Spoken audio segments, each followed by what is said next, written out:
Teie Eesti Laulu teekond algas üpris viimasel minutil. Te saite uuteks sõpradeks, tuttavateks. Mis on kõige huvitavam ja üllatavam asi, mis te olete teineteise kohta teada saanud? Vau, see on ikka päris raske küsimus. Ütle kõik välja. Tegelikult, kui sa nagu uue inimesega tutvud, siis sa saad ju koheselt nagu uue inimesega tuttavaks, siis sa saad kõiki teada põhimõtteliselt. Et näiteks sain teada, et Andrei oskab ülihästi produtseerida. Ta on tegelikult väga andekas inimene, et anda talle noot või selline nagu viisijupp ette, ta oskab sinna ümber produtseerida nii kvaliteetse asja, et karp jääb lahti. Kuna me varem nagu üksteist ei teadnud, siis ma selles suhtes jälgisin ikka Udot Superstaari, siis minu jaoks oli oluline küsimus, et kas see Udo on ikkagi nii siiras poiss, nagu ta telepildis on.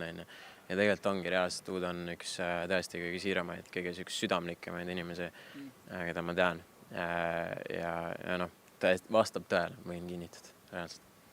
Just sellest siirusest rääkides ongi hästi olulisel kohal ju see, millise emotsiooniga artist laval on. Ja siin Eesti Laulul kipub see asi üpris joviaalseks minema, aga teie lugu on üpris tõsine ja selline, võib-olla tuleb isegi pisar silmanurka. Mismoodi sa valmistad ette selleks raskeks ja kurvaks looks? Ma lähen teadmisega lavale, et see laul on vabandus.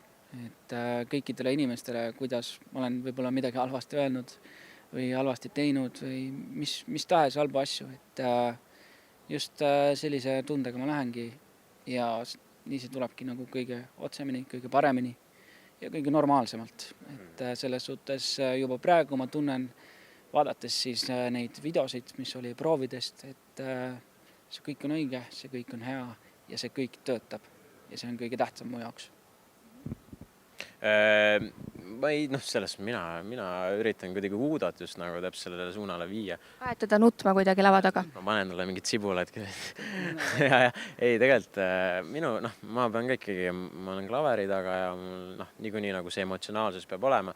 Ja võib-olla mingil määral muidugi alati raske tegelikult vaata, nagu süke lugu on, siis mingil määral nagu inimesena ju tegelikult ei taha ju nagu mingis sükses seisundis olla, ehk siis tegelikult nagu lavale minna, see on ma arvan, Udol ka tegelikult ikka päris raske sellist seisundit saavutada, aga see ongi, et kui sa... Samas minu enda muusikamaitse on väga sarnane ja ma tunnen, kui ma laulan seda, siis see on ka minulik, et sellepärast ei pea nagu üldse kartma, et selle laulu ajal ma ei suuda keskenduda, suudan imehästi keskenduda ja ma reaalselt naudin seda. Ütleme niimoodi, et Udo oskab dramaatiline olla.